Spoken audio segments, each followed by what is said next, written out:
Hello friends, आज हम पढ़ने जा रहे हैं क्लास 11th बायोलॉजी एनसीईआरटी का chapter number 1 the living world. How wonderful is the living world? The wide range of living types is amazing. The extraordinary habitats in which we find the living organisms, be it cold mountains, deciduous forests, oceans, freshwater lakes, deserts or hot springs, leaves us speechless. ये सब तो हमें सिर्फ general information दी गई है different types of habitats के बारे में. The beauty of a galloping horse, of the migrating birds, the valley of flowers, or the attacking shark evokes awe and a deep sense of wonder.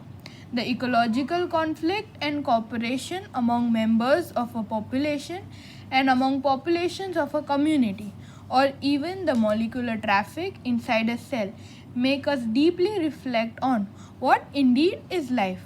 This question has two implicit questions within it. The first is a technical one and seeks answer to what living is as opposed to the non-living. And the second is a philosophical one and seeks answer to what the purpose of life is. As scientists, we shall not attempt answering the second question. We will try to reflect on what is living. When we try to define living, we conventionally look for distinctive characteristics exhibited by living organisms. Growth, reproduction, ability to sense environment and mount a suitable response come to our mind immediately as unique features of living organism. Growth, reproduction, ability to sense environment और एक situation को हमें कैसे response करना है, ये सब एक यूनिक फीचर है कि जो हमें बताता है कि ये जो चीज़ है वो लिविंग है या non living.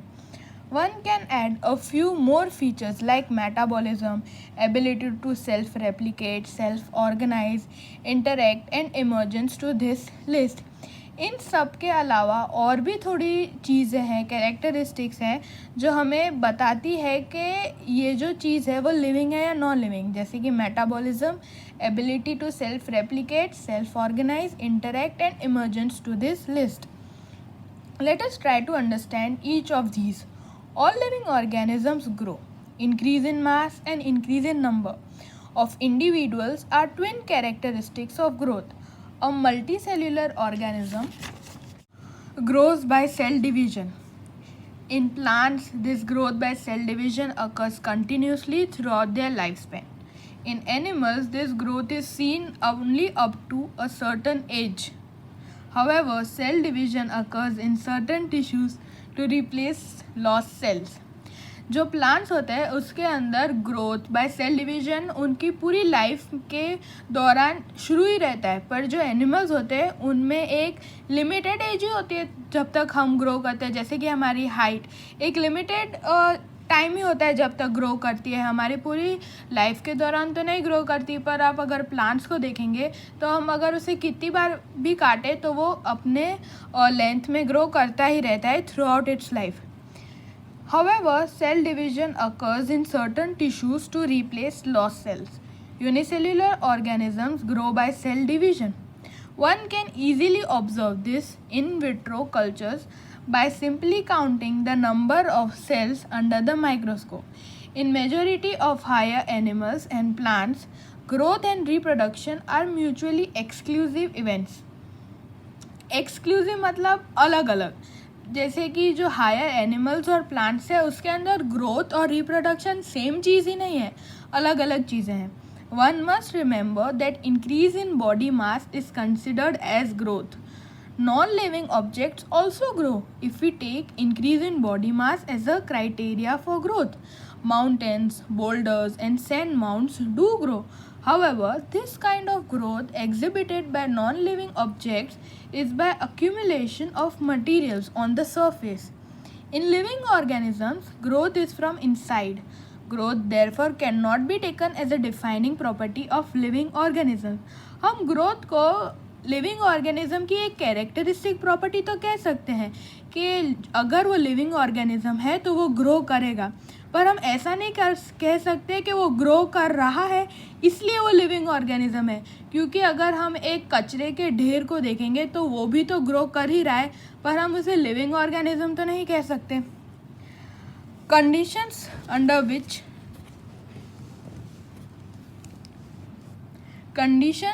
which it can be observed in all living organisms have to be explained, and then we understand that it is a characteristic of living system.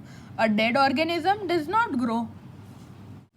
अभी हम पढ़ेंगे दूसरा वाला part, reproduction likewise is a characteristics of living organism.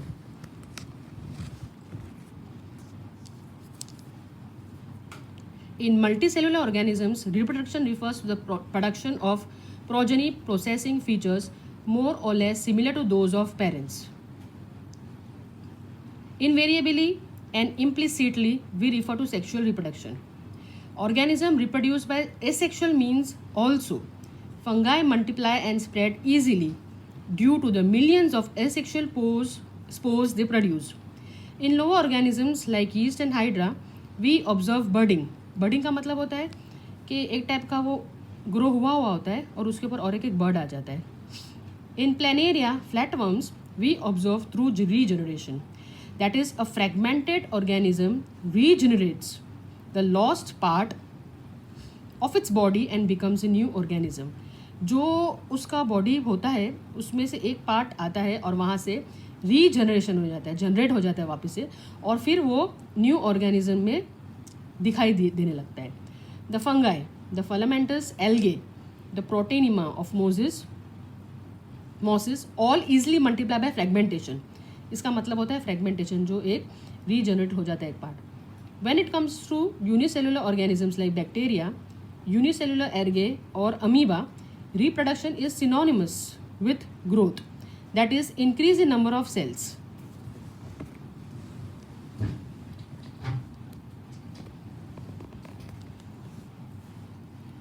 We have already defined growth as equivalent to increase in cell number or mass.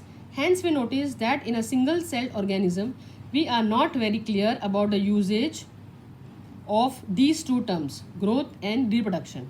Further, there are many organisms which do not reproduce: mules, sterile worker bees, infertile human couples, etc. Hence, reproduction also cannot be an all-inclusive defining characteristics of living organism. Of course, no non-living object is capable of reproducing or replicating by itself. इसका मतलब जो non living object है वो खुद से ही replicate या reproduce नहीं हो सकता।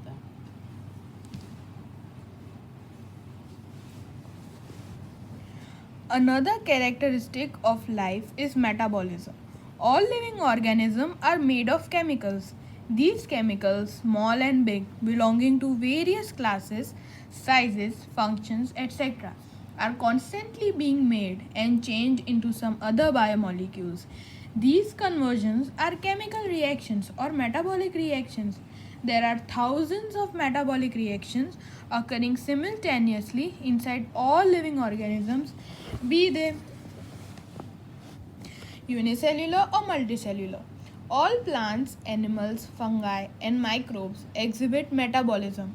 The sum total of all chemical reactions occurring in our body is metabolism. No non-living object exhibits metabolism. Metabolic reactions can be demonstrated outside the body in cell-free system.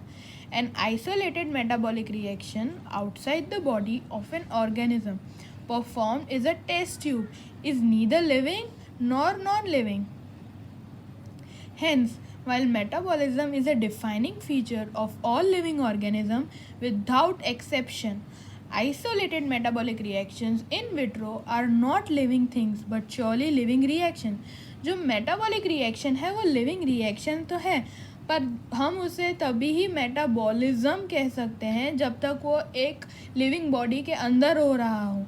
अगर हम उसे isolate करके इन metabolic reactions को हम non living things में अगर हम perform कराया जाए तो वो टेस्ट ट्यूब लिविंग तो नहीं कही जाएगी ना, पर वो रिएक्शंस हो रहे हैं वो ज़रूर लिविंग रिएक्शंस कहलाए जाएंगे। Hence cellular organisation of the body is the defining feature of life forms.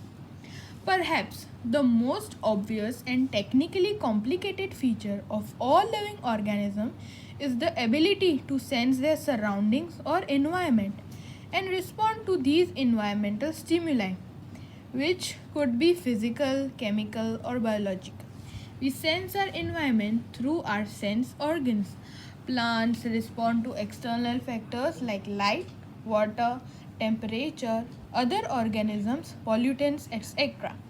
All organisms, from the prokaryotes to the most complex eukaryotes, can can sense and respond to environmental cues. Photoperiod affects the reproduction in seasonal breeders, both plants and animals. All organisms handle chemical entering their bodies. All organisms therefore are aware of their surroundings. Human being is the only organism who is aware of himself. That is, has self-consciousness. Consciousness therefore becomes the defining property of living organisms.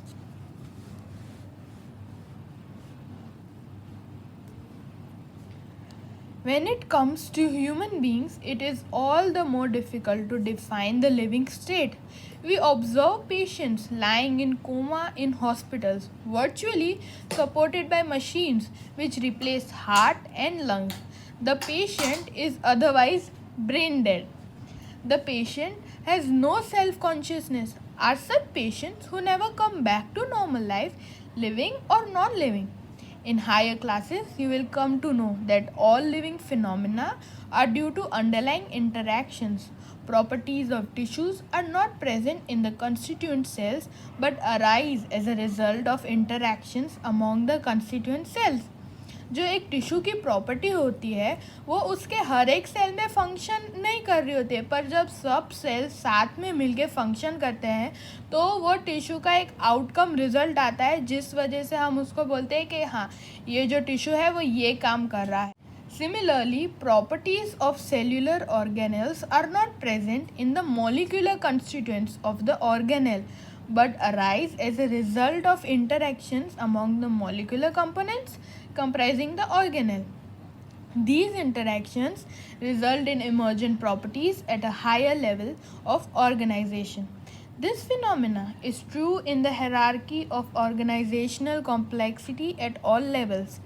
Therefore, we can say that living organisms are self-replicating, evolving, and self-regulating interactive system capable of responding to external stimuli.